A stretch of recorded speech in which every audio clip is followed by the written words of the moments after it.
Salut à vous et bienvenue dans cette nouvelle vidéo. Pour ceux qui ne l'avaient pas encore remarqué, ça fait environ 2 semaines que j'ai rajouté mes réseaux sociaux sur la chaîne. Et puis je pense que je vais également les rajouter dans la barre de description de cette vidéo. Donc pour ceux qui auront des questions plus spécifiques à me poser, vous pourrez me les poser là-bas. Et comme j'ai l'habitude de le dire, si vos questions sont d'ordre plus généraliste, ce serait mieux de les poser sur la chaîne. Comme ça, quand j'y répondrai, ça pourrait également aider d'autres personnes qui vont se poser les mêmes questions à l'avenir. Donc sans plus tarder, je pense que vous avez déjà vu le titre de la vidéo, donc vous savez de quoi nous allons parler aujourd'hui. Donc tout d'abord, j'aimerais commencer avec la preuve de fond qui est généralement l'un des critères les plus importants. Quand une personne par exemple me dit qu'elle veut venir étudier au Canada, l'une des premières questions que je lui pose souvent c'est de savoir si son garant ou ses parents pourront disposer d'une certaine somme d'argent pour pouvoir financer leurs études. Parce que si ton garant n'est pas canadien résident permanent ou si ton garant ne vit carrément pas au Canada, il faut savoir que tu auras besoin de virer cette preuve de fonds sur le sol canadien parce que les agents de l'immigration ont besoin de voir un argent qui peut être utilisé dans l'immédiat. Si tes frais de scolarité sont par exemple de 15 000 $ et qu'à côté de ça l'école te dit qu'il va te falloir également 15 000 $ pour une année de vie au Canada, tu dois faire les 15 000 $ de frais de scolarité plus les 15 000 $ en fait de tes frais de subsistance, ce qui fait un total de 30 000 $. Et donc tu vas considérer que pour ta caution, c'est 30 000 $ qu'il va te falloir au minimum. Mais malgré ça, ça ne se limite pas ça parce que bien comme j'ai dit, c'est 30 000 $ au minimum. Si tu n'as que ça comme preuve de fonds en fait pour ta première année d'études, ce que les agents vont faire, c'est qu'ils vont étudier les documents financiers de ton garant ou de tes garants qu'ils auront demandé pour se rassurer que ceux-ci pourront produire la même somme d'argent pour les années d'études suivantes. Et comme vous pouvez également le voir dans les documents de demande de visa, on ne demande pas que les preuves de salaire ou les preuves de relevé de compte. Si ton garant a par exemple des maisons qui mettent en location, ça également vous pouvez les inclure et prouver que le garant a également des revenus qui viennent de ses locataires puisque ces locataires-là payent un loyer. Ou si par exemple vous avez des terrains, vous pouvez inclure ce genre de choses pour montrer également que dans les années qui suivent, vous pouvez les vendre au besoin pour financer vos études. Ou même ce que certains font, c'est qu'ils vont directement en fait chez un notaire qui va évaluer tous leurs biens et sortir un document pour dire qu'ils ont des biens d'une valeur de, je sais pas moi, 1 million par exemple de dollars, juste pour prouver à l'agent que durant les années qui suivent, en fait, l'argent ne sera pas un problème pour financer les études de la personne.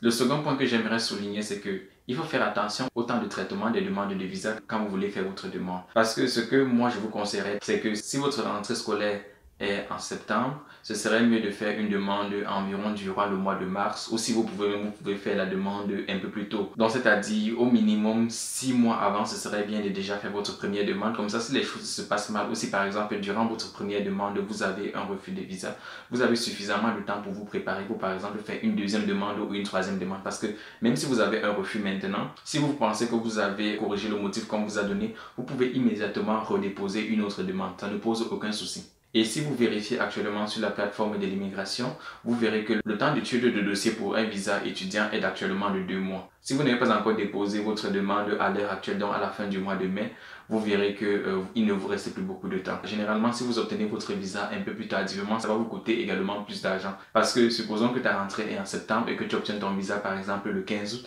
ça va faire qu'il va te rester environ 15 jours pour acheter un billet d'avion. En achetant tes billets d'avion à la dernière minute, ça va te coûter extrêmement plus cher. Le troisième point que j'aimerais souligner, c'est bien choisir votre établissement d'enseignement parce que je l'ai déjà répété dans une vidéo par le passé, mais c'est vraiment important de choisir un établissement d'enseignement désigné.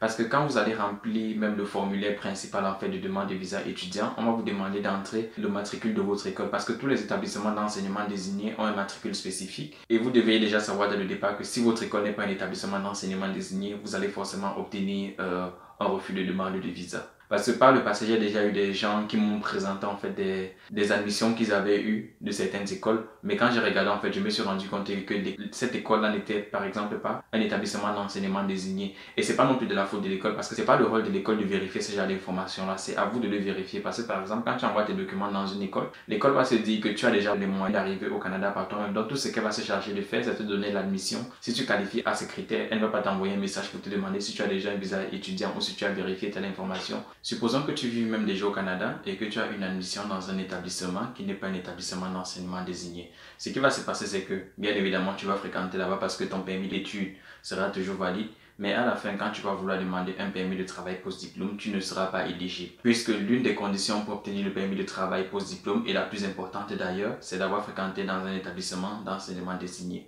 Parce qu'en réalité, obtenir le permis de travail post-diplôme, c'est presque une formalité en fait. C'est-à-dire, si tu sais que tu as respecté toutes les lois durant tes études, tu n'as pas vraiment d'inquiétude à avoir puisque tu sais que la réponse sera un oui. Je voulais également souligner la différence entre le permis d'études et le visa d'études. Quand vous êtes à l'extérieur du Canada, ce que vous demandez à l'ambassade en fournissant tous les documents en fait que vous fournissez généralement, c'est juste un visa pour venir étudier au Canada. Le visa te permet de traverser la frontière quand tu arrives au Canada et maintenant de te retrouver devant l'agent de l'immigration. Et c'est l'agent de l'immigration à l'aéroport qui détermine si tu obtiens un permis d'études ou non. Parce que comme vous le savez bien évidemment, quand vous êtes dans vos pays respectifs, pour vous donner le visa d'étudiant, vous ne passez pas l'entretien.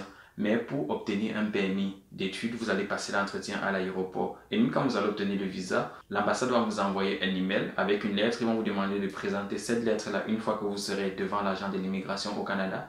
Et ils vont également vous demander de préparer vos documents financiers. Parce que l'agent de l'immigration à l'aéroport va regarder de nouveau vos documents financiers pour s'assurer que vous avez des ressources. Et c'est pour ça, par exemple, que j'ai fait une vidéo, je pense, dernièrement en janvier, où il y avait des étudiants qui se sont fait expulser du Canada parce qu'une fois arrivés ici, on s'est rendu compte que les ressources financières qu'ils avaient présentées pour l'obtention de leur visa étudiant n'étaient plus valides en fait. Donc vous pouvez certes obtenir votre visa d'études, mais quand vous allez arriver à l'aéroport et que vous allez avoir l'entretien avec l'agent de l'immigration qui va vous poser quelques questions afin de vous offrir votre permis d'études, s'il se rend compte que quelque chose cloche, il peut refuser de vous donner le permis d'études et vous demander de quitter le territoire canadien. De toute façon, l'agent de l'immigration qui va vous passer l'entretien à l'aéroport ici a déjà votre dossier également que vous avez présenté lors de l'obtention du visa. Donc, c'est-à-dire que si quelque chose cloche, cet agent-là va se rendre compte. Ou si par exemple l'agent doute des motivations qui vous amènent au Canada, bien évidemment, il peut toujours vous refuser l'accès au territoire. Pour ceux qui ont généralement des dossiers plus compliqués ou parfois même si votre dossier n'est pas compliqué, pour mettre les chances de votre côté,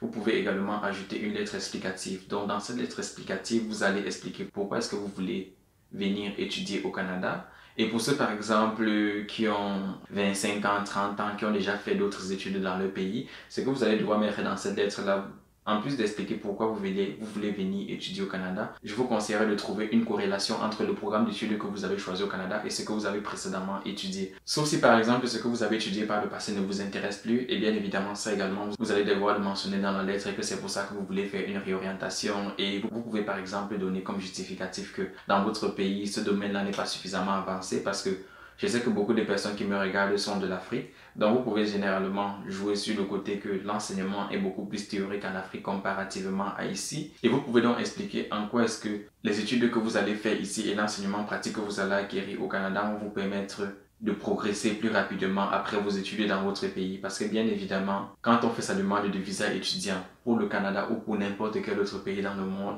on prétend toujours qu'on va venir ici pour étudier et après ça, on va rentrer dans notre pays pour le construire. Bien évidemment, beaucoup d'entre nous vont rentrer dans nos pays pour les construire, mais également la plupart d'entre nous ont prévu de rester ici pendant quelques années après les études pour par exemple amasser de l'expérience professionnelle ou par exemple également pour amasser de l'argent pour par la suite partir construire leur pays. Et aussi, il faut être malin dans le choix du programme d'études parce que tu vas par exemple pas avoir une admission en mine et pétrole et prétendre que tu vas rentrer dans ton pays par la suite si ton pays n'a pas de ressources naturelles. Donc, il faut également choisir quelque chose qui pourrait avoir des débouchés dans ton pays. Si tu viens faire mine et pétrole alors qu'il n'y a pas de ressources dans ton pays, c'est très évident que tu n'as pas prévu de rentrer dans ton pays et tu ne risques pas d'avoir un avis favorable sur ta demande avec ce genre d'initiative-là. Certes, le Canada a besoin d'immigrer, mais ils veulent aussi se rassurer que si par exemple après tes études les choses se passent mal et qu'ils décident de t'expulser, que tu vas bien évidemment rentrer dans ton pays et que tu ne vas pas rester ici en tant que sans-papier. Donc c'est déjà tout pour cette vidéo, j'espère qu'elle vous aura été utile et comme d'habitude si vous avez des questions n'hésitez pas à les poser dans les commentaires et comme d'habitude je vais laisser des liens bien utiles dans la barre de description et on se retrouve très bientôt pour une nouvelle vidéo.